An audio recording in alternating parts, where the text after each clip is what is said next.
السلام علیکم محترم ناظرین، مسلمانوں کی قدیم جنگیں ہوں یا جدید دور کی ڈپلومیسی، سندھ میں محمد بن قاسم کی فتح ہو یا سرنگا پٹنم میں ٹیپو سلطان کی انگریزوں کے خلاف جنگ، مسلمانوں کو جتنا نقصان ان کے بیچ میں رہنے والے دشمنوں نے پہنچایا، اتنا چنگیز خان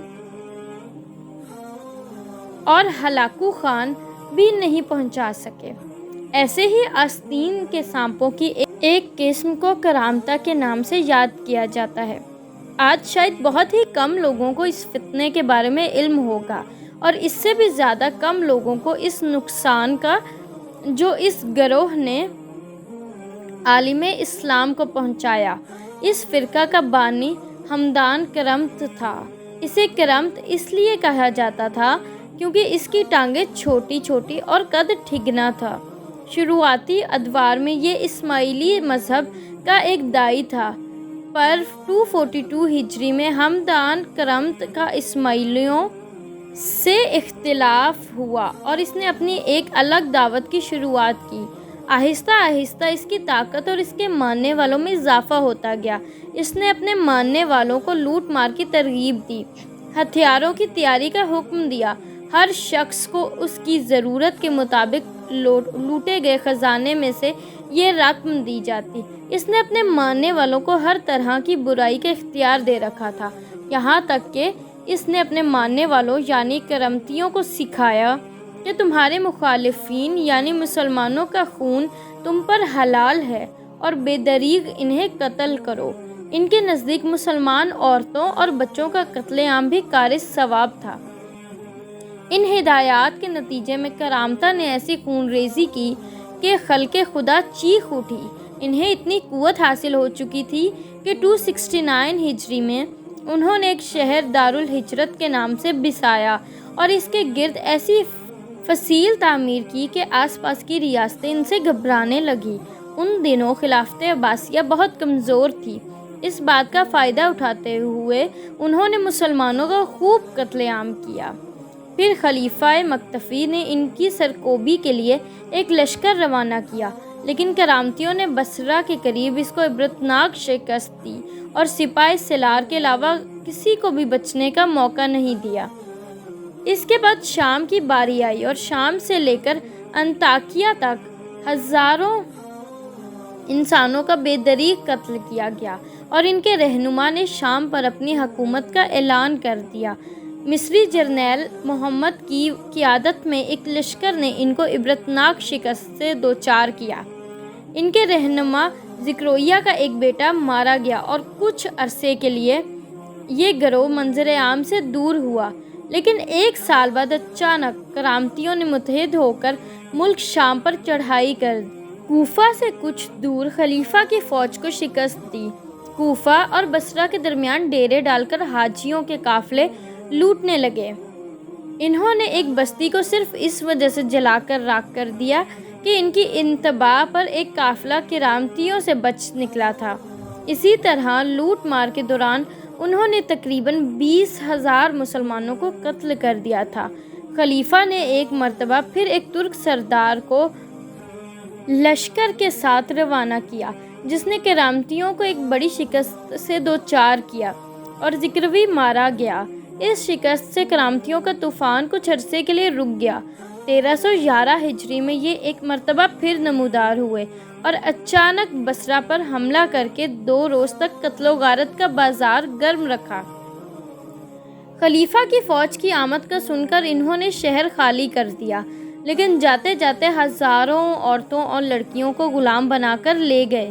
اس کے بعد حج کے زمانے میں پھر سے حاجیوں کے قافلوں کو لوٹنا شروع کر دیا۔ ہزاروں افراد پر مشتمل قافلے کے قافلے قتل کر دیے گئے۔ اس کے بعد انہوں نے کوفہ پر چڑھائی کی اور یہاں بھی بصرہ کی تاریخ دہراتے ہوئے لاشوں کے ڈھیر لگا دیے۔ کیا بچہ، کیا عورت، کیا ضعیف اور کیا بیمار، ان کے نزدیک سب کو قتل کرنا ثواب کا باعث تھا۔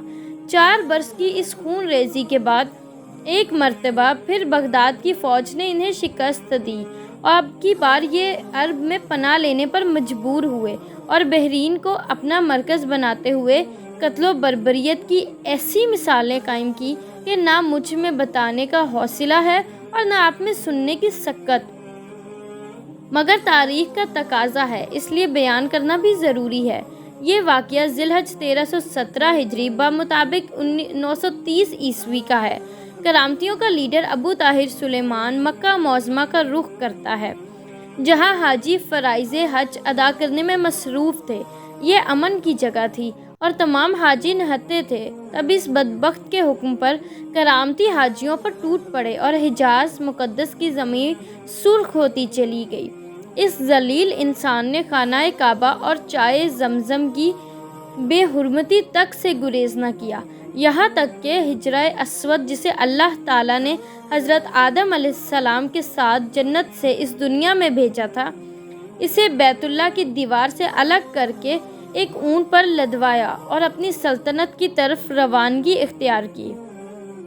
حجرہ اسود تقریباً 22 سال تک ابو طاہر کے قبضے میں رہا۔ 1317 ہجری سے 327 ہجری تک، یعنی پورے 10 سال فرائض حج ادا نہ ہو سکا، جس کی وجہ یہ تھی کہ کرامتہ حاجیوں کے تمام قافلے لوٹ لیا کرتے۔ آخرکار ایک قسم کا بھتہ مقرر کیا گیا اور اس کو ادا کرنے کے بعد کرامتہ کی طرف سے حاجیوں کو قتل کرنا بند کر دیا گیا۔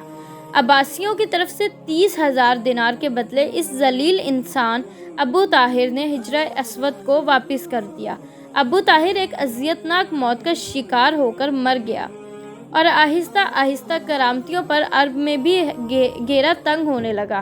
تب یہ یہاں سے روپوش ہو گئے۔ اب ان کی جائے پناہ سندھ تھا۔ کرامتیوں کی آخری حکومت سندھ میں بنی، جس کا دارالحکومت ملتان تھا۔ یہاں کرامتیوں نے نہایت طاقتور حکومت قائم کر لی تھی۔ شراب و شباب کے دور چلا کرتے۔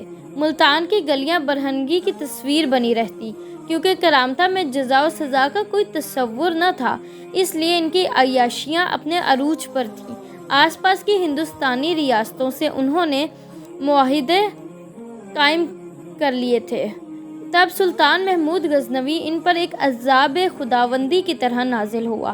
پہلے تو سلطان نے ان کی حلیف ریاستوں، جن میں راجہ اننت پال شامل تھا، کا قلعہ کما کیا، پھر کرامتیوں کی طرف متوجہ ہوا۔ روایت کے مطابق سلطان محمود غزنوی نے اتنے کرامتی مارے کہ آپ کے ہاتھوں کی انگلیاں تلوار کے دستے پر جم گئی تھیں، جنہیں بعد میں گرم پانی ڈال کر ہٹایا گیا۔